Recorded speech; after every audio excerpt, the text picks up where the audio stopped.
Hey everybody, welcome back to the channel. Today we are going to be looking at some more Winnipeg Jets trade deadline talk, as well as a couple different things that have been thrown out there on Twitter. At the time of recording this, it's March 1st, and we are 3 weeks away from the trade deadline on March 21st. So this is right around the time of the year where teams start to send their scouts and GMs to go look at other teams' rosters and go watch the games and see who they might want to target at the trade deadline. So with the Jets likely being sellers at the deadline and Andrew Copp and Paul Stastny being more intriguing additions to some teams trying to make a run, you could imagine that a lot of teams are scouting the Winnipeg Jets and watching Winnipeg Jets games. So there have been a few teams that have consistently watched the Jets over the last week and a half or so, and one of those teams is the LA Kings. So the Kings is interesting to me because they're a team that I didn't expect to be that good this year. I thought this might be kind of a rebuild year for them, or not so much a rebuild, but a growing year for them, given the amount of youth they have in the lineup with Quinton Byfield and a lot of other young players who are looking like they're going to turn into the Kings' next core. At the time of recording this, the Kings are second in the Pacific Division right now with 65 points, only trailing the Calgary Flames who have 68. So unless the Kings go on a bit of a skid here, it does look like they will be buyers at the deadline, so it does make sense for them to be scouting the Winnipeg Jets.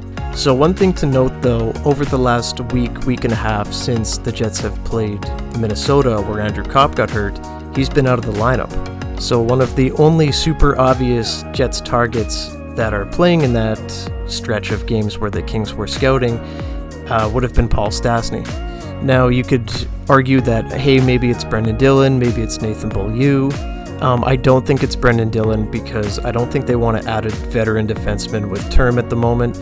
I don't think that that's the route they'll go. I think if they are going to look for a veteran defenseman, it's probably going to be a rental.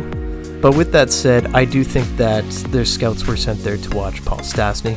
Stastny is on the last year of his deal at $3.75, and he would be a really good get for the Kings given the amount of youth they have in this lineup. I think that Paul Stastny is a great mentor to players, and he's just a guy that you can kind of put wherever. He can kill penalties, he can fit in your middle six if you want, he can even be a passenger on the first line. Paul Stastny definitely isn't a bad player just because he's old, and he's had a fairly consistent season this year, and I do think that he would fit in really nice on LA. And one thing I will say, take it with a grain of salt here, I'm not saying any of this will happen or any of this is like super hot information that's going to be heating up, because a lot of this is going to be all fluff. A lot of scouts and GMs are just doing their due diligence around the league. But I do think that it's interesting that the Winnipeg Jets have gone and scouted 3 Sharks games. Now, I don't think that the Jets are going to be in the trade mix for Tomas Hertl, but I do think that there are a couple of really good players on the Sharks that the Jets may be targeting, maybe not at the deadline, but maybe in the offseason. So with guys like Andrew Copp and Paul Stastny likely getting moved, I can see the Jets in the offseason making a move for maybe a middle six forward to replace the hole that Paul Stastny and Andrew Copp leave in this lineup.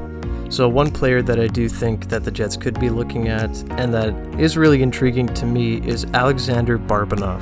Alexander Barbanov is 27 years old, and he can play either wing.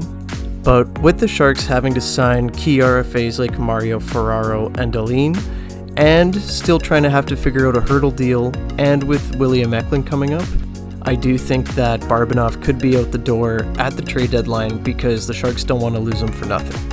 And I think that Barbanov would fit really well on the Jets. He plays the fast, physical style. He's 5'10", 195, and with 8 goals and 19 assists for 27 points through 45 games played so far this season, I do think that he would be really valuable to this Jets team. He's not too old, only 27 years old. He will be 28 in the offseason, but still relatively young. If the Jets were able to trade for him and maybe get, I don't know, like a 3-year deal set in place for him for around $3 million, 3.5, I think that would be great for the Jets. Now, I don't think that the Jets would be sending any roster players over there. If anything, I do think it would likely be picks, maybe picks that they recoup in the Copp, Stastny, Beaulieu, Dillon trade. I'd say Barbanov would probably go for a 3, maybe a 3 and a 4. He is a very intriguing player, maybe even more than that, I'm not sure. But we'll see what happens with that. But I do think that Barbanov could be a real big piece for the Jets in the middle six, and I think he would fit in really well here. And I'll just expand quickly why I don't think that the Jets are scouting Tomas Hertl or even have any plans or even really thought about bringing him in. It's because right now he's on the last year of his deal, and he's probably going to get paid pretty well.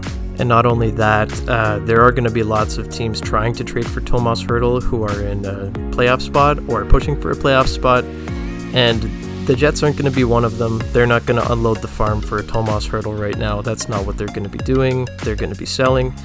But I do see Tomas Hertl either getting dealt or a new deal in place in the offseason with the Sharks.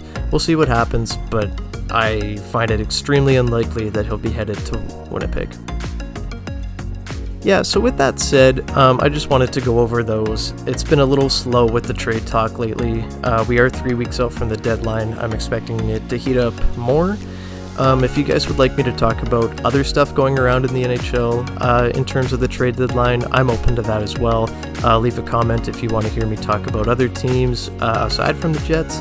I do plan to go over the TSN trade board in the near future and talk about that and where I see players on that list going. But yeah, thank you everybody for watching. I just wanted to say thanks to everybody that has subscribed since my last video came out. I think the channel was at around 7 or 8 subscribers at the time of posting that video, and now it's at 34 at the time of recording this one. I really appreciate it. All the love and the likes on the last video was awesome. So thanks again, guys. Yeah, so if you liked the video, leave a like, subscribe, and I will see you in the next one. Have a good one, guys.